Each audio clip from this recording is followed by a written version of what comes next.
Hello everyone, my name is Naguura and today I'm going to talk to you a little bit about Renown in Dragonflight. This video is supposed to be part of a series where I'm going to explain all the new things in Dragonflight in a bit more detail.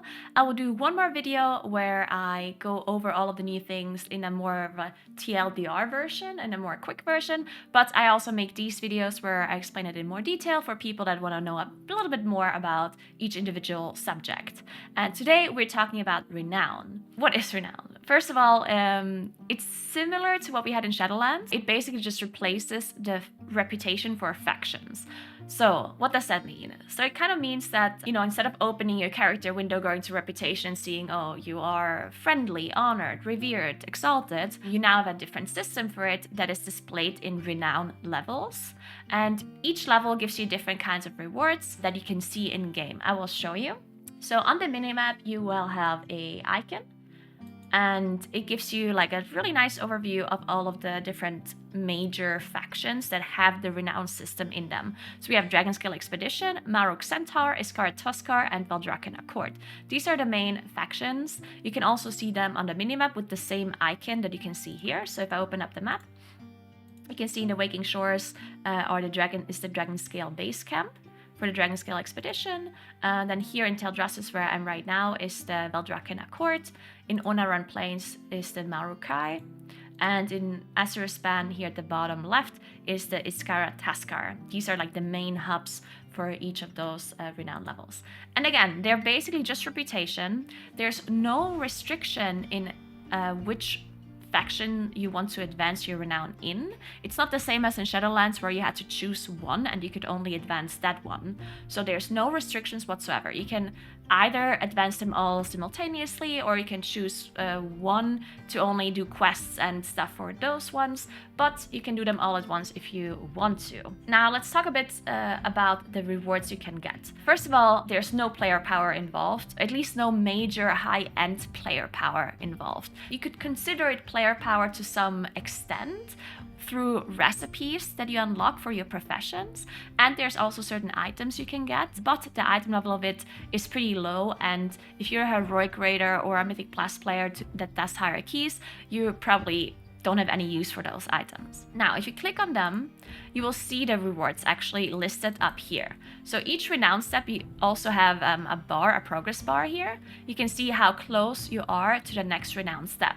So you still, when you do quests and stuff like that give you reputation, you still get a reputation value. You don't gain like 1 renown or 2 renown or whatever. It's still 150 reputation or 250 reputation that then gets added to this progress bar, and once you reach the full one, you will advance 1 renown. So again, same thing as factions were before and reputation was before, except you have more steps now and you unlock more things as you go. It's not like a really tedious grind anymore where you don't get any rewards from revered until you're exalted. There's just multiple steps in between now.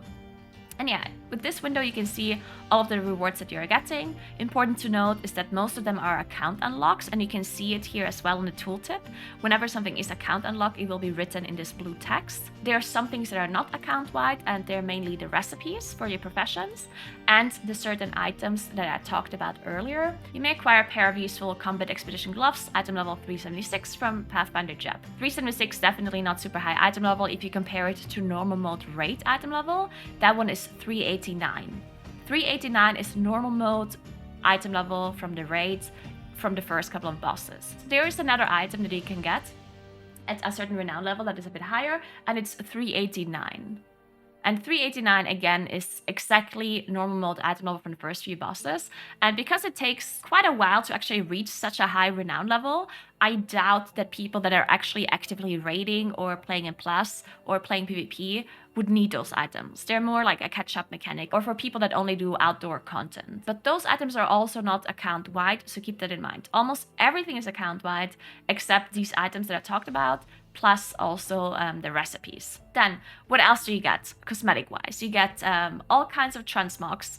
You get toys, you get pets, you get mounts, you get a title once you're max renown, you get customizations for your dragon as well. Most of them are listed here, and you can access this anywhere. But if you want to get a more detailed look into the rewards, then you can go to the Keeper of Renown, or the Quartermaster of each faction, which is located in the main hub of each of the factions, which you can again see on the map, right? So right now I'm in the Valdrakken Accord main hub, which is the main city Valdrakken, and then you just move to the Keeper of Renown here, and then you will see all of these rewards. You can just go through them and see what interests you, what you want to unlock, and so on and so on.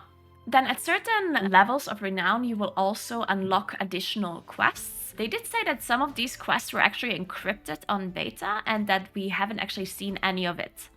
Right? So that means that there might be certain quest lines that unlock with certain cinematics that no one had ever seen. So if you're interested in that, then it might be worth it for you to actually advance your Renown just to see what is there to do. Some quests that were not encrypted in beta unlock additional world quests, for example. I've unlocked dragon riding world quests through the Valdrakken Accord already, and I've also unlocked rock climbing world quests through the Dragonskill expedition. Yeah, there's just like fun little things that you're unlocking as you go.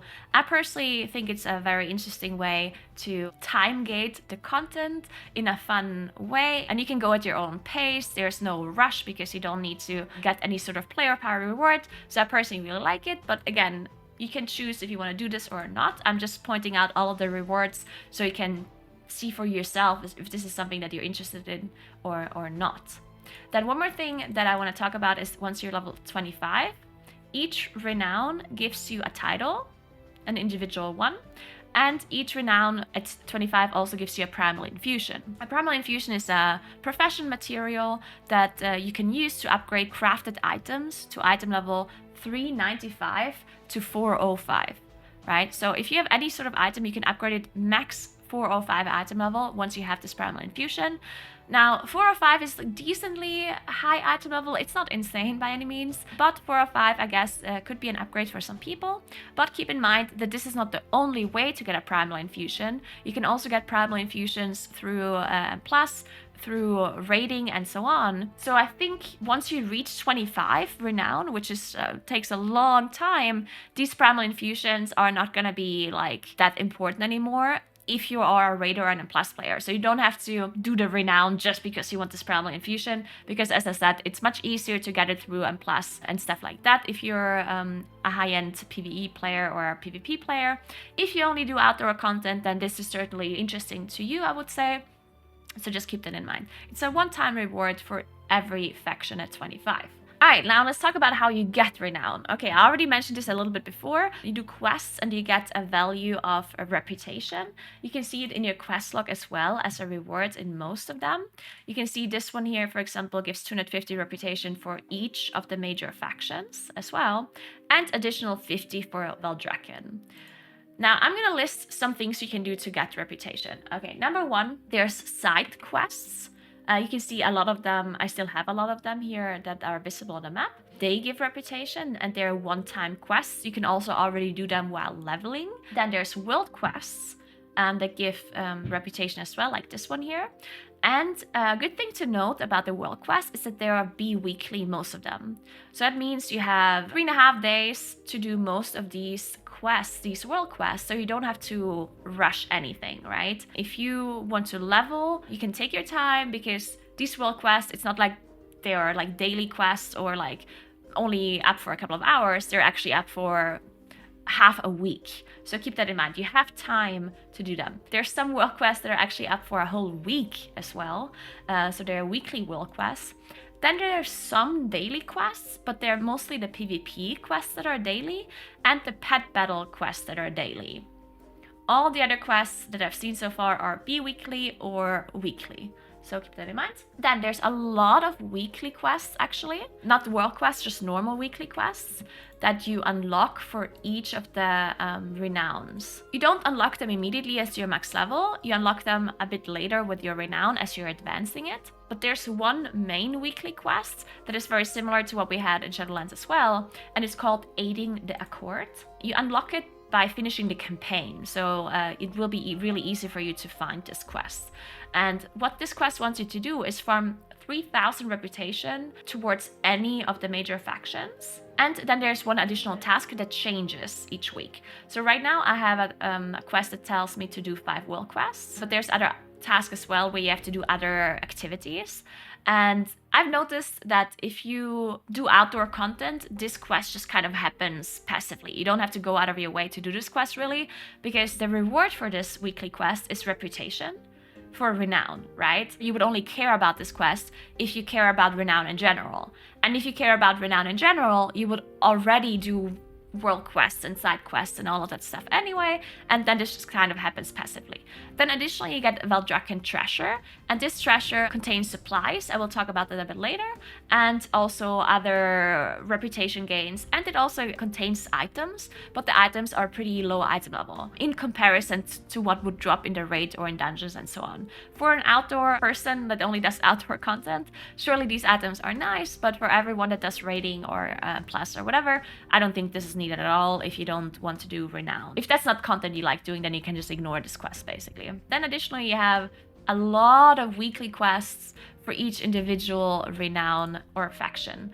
For example, in this Obsidian Citadel, you can always see a symbol on your map if there's weekly quests or any sort of time-gated quests available to you. So for example, here is the Obsidian Citadel and the Dragonbane Keep, and this one gives you reputation for Valdrakken and also for some sub-factions that I will talk about a bit later. And then in the Onaran Plains, you can also see this is the main hub of the Marokai.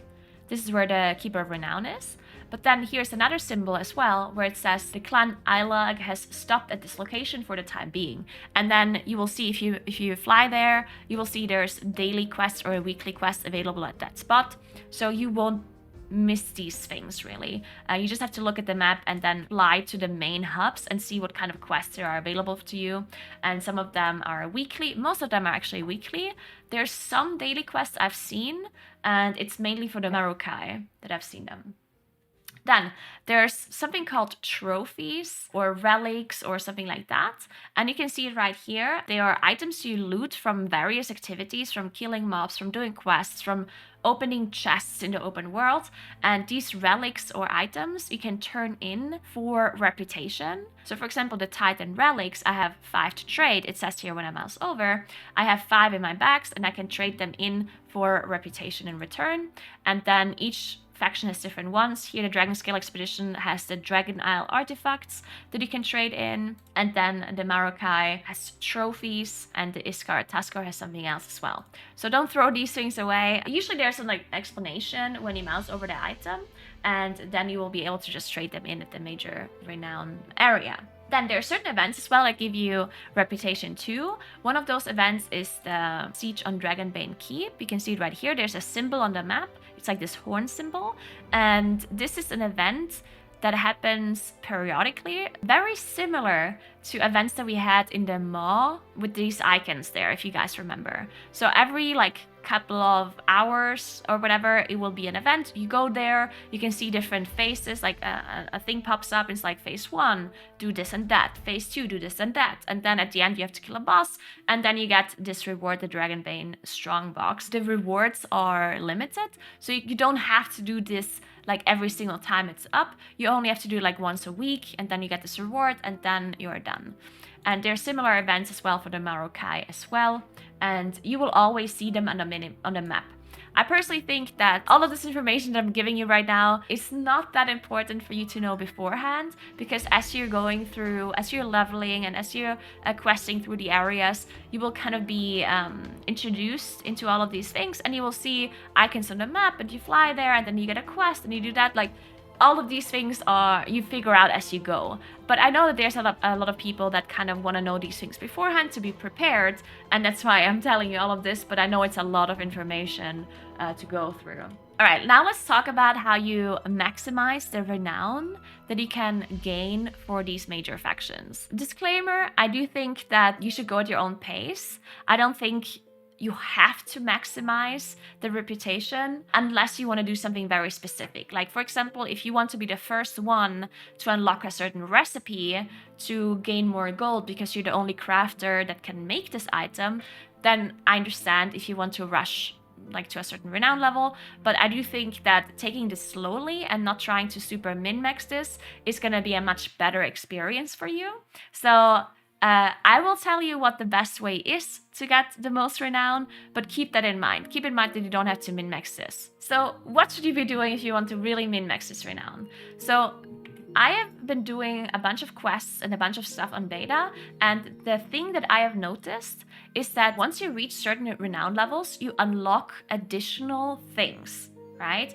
So my suggestion is that while you're questing, I would already do as many side quests as possible to advance your renown with each faction to unlock further things that you can do. Because some of these things that you're unlocking are time gated because they are weekly quests or world quests, right?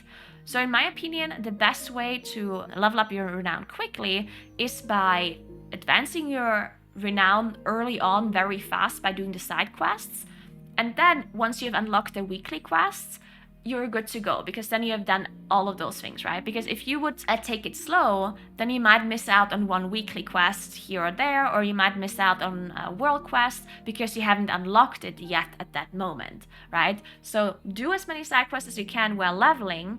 There's no rush to actually become level 70, because there's really nothing you can do at level 70 that you cannot do while leveling. The only thing that you cannot do before you're level 70 is like Mythic Zero dungeons and stuff like that, but those are weekly time gated anyway. So as long as you manage to get level 70 before the weekly reset ends, the week afterwards, you're totally fine. So I really recommend, if you want to push your renown, I would not level super quickly. You have to do the main story quest to unlock the world quest. So I would do main story, but then also really focus on doing side quests for the renowns that you want to advance. For example, if you want to advance Dragonscale Expedition, I would do the main story quest in Awaking Shore and then really do all of the side quests for the Dragonscale base camp already, just so you unlock the weekly quests that you will unlock later on, to be able to do those quickly.